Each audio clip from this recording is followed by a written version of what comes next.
So Jordan Peterson's podcast that he just released, I'm listening to, is extraordinarily interesting because he's talking about the social contagion and corruption of society by psychopaths harnessing online technology, basically the internet, to avoid negative feedback, which would be corrective, and the type of feedback that exists in the real world, and how the real world is dramatically different from the online world, given that people have complete anonymity online and can essentially be anonymous, like demonic trolls, say ridiculous things that would get you, that would be met with severe noticeable punishment in real life, whether that be being physically assaulted, as you can say, with basically no cost. But I noticed that the extreme people are incentivized to say outlandishly immoral things, outlandishly low resolution, and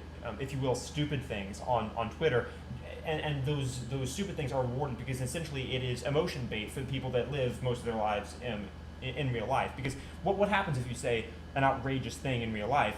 You're immediately met with a lot of people reacting negatively to that, which is actually why it's uncommon. That's why people don't have ridiculously bad behavior in real life, because they get punished for it because social skills weed that out. But online, the 1 to 5% of people who are predisposed to basically be psychopaths or narcissists or narcissistic psychopaths don't have that programming, but don't meet that resistance because there's not the in-person punishment for that. So I mean, listening to him talk about this, I know instantly who this reminds me of. This reminds me of H3. This reminds me of Hassan. This reminds me of basically any type of ultra resentful person online. They're essentially extremely cowardly people. And that's why they take what they have to say online, because in real life they cannot succeed. They could not purport the level of insanity that they have in real life. Like, let's take H3 as a perfect example. Completely lied repeatedly about Andrew Tate and who Andrew Tate is, and faced very little. He faced a lot of negative backlash in communities that were awake, but those are communities that were awake and not associated with the community that he's a part of.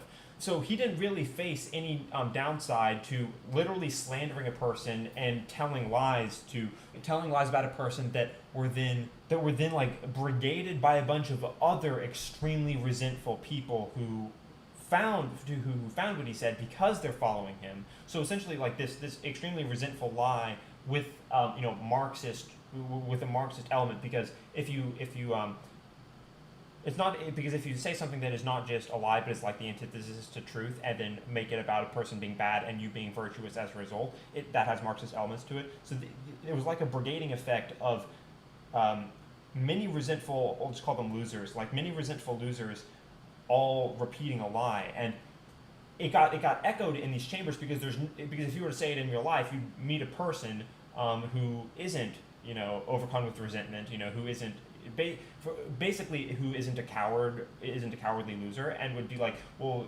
at the very least they'd be skeptical, even if they know nothing about the example that I brought up of Andrew Tate. There's many other examples.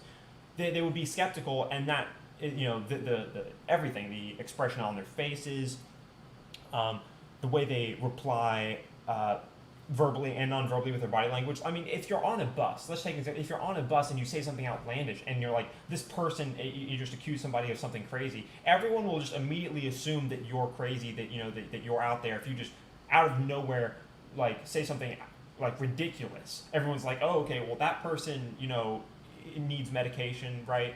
But if you say that on Twitter, you get retweets and likes, which is a fundamentally altering mechanism of like evolutionary biology, because that's not a feedback loop that ever gets explored before, and that's actually a problem because it impacts morality, and because at the end of the day, it doesn't. All these people, Gary Vee, all these other people who believe that the online is final frontier. It may be the final frontier for some things, but the real world will never go away. I sometimes think to myself, as a thought experiment to demonstrate this clearly, is that if everyone in the United States spends, let's say, 20 hours a day in a let's just say 24 hours a day, there's an innovation, we don't need to sleep anymore in VR, right? We're all Mark Zuckerberg, puppets. This is the movie The Matrix has come to real life, and we're all in VR constantly, and so we're all living these synthesized lives that we can be whoever we want in any storyline we want, and we're all just enjoying ourselves. And China doesn't do that. They can still in the real world make an army and come take our stuff, like make an army and like come across and like conquer us.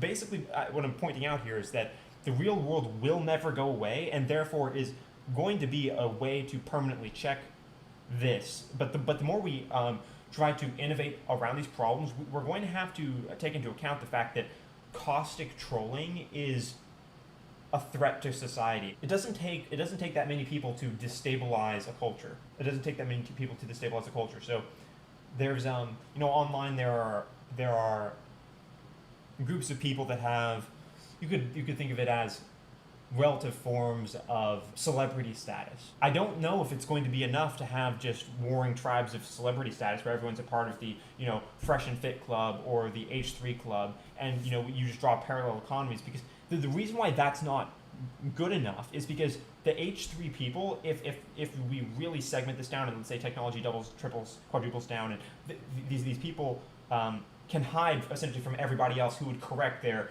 lunatic, resentful behavior. If they can somehow hide from everybody, that doesn't actually make them able to function. It doesn't actually connect to their neurological hardwiring, to their brain's ability to make sense of the world, and so they become unhappy. Basically what I'm saying is you can't really find the answer through, okay, well, I'm just going to subscribe to this other person instead. Now that's like I've noticed that to be an intermediary remedy, but that's simply not a final analysis. People are going to have to understand what the necessary fundamental limitations are of online existence, because we don't fully understand what the physical architecture is, and I'm referring to the subtleties that you get from standing in front of a person and saying something unbelievably hostile.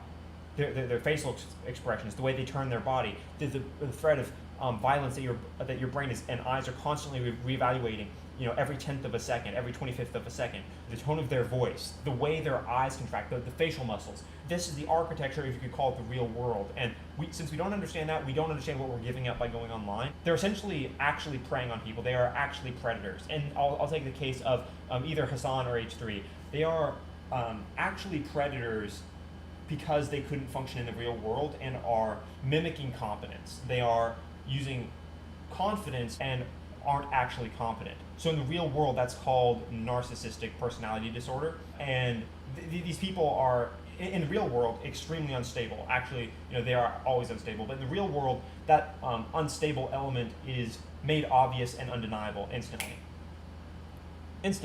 But I wanted to point this out because these people are mimicking competence, and they are real life predators to everybody else. And for people like me, it was clear from the beginning that these people are very unhappy.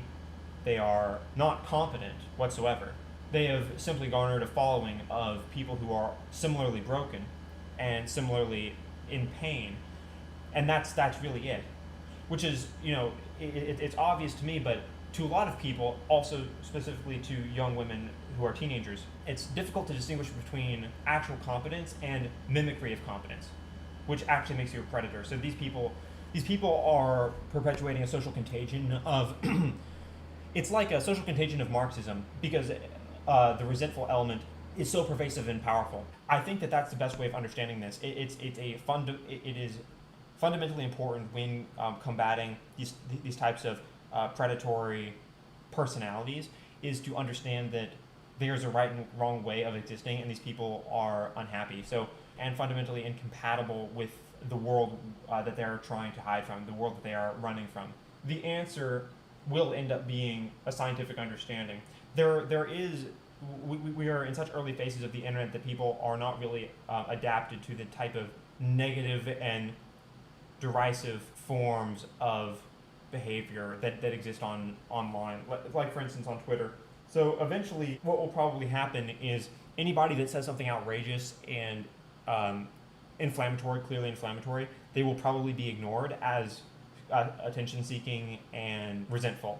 is probably what the analysis will be if society doesn't collapse. So either society will collapse or that will become a realization. I'm just going to continue with this. I'm just a little ways in. It's a very interesting conversation. I just wanted to start talking about this because it's very interesting to me, and I just want to share a few of my thoughts.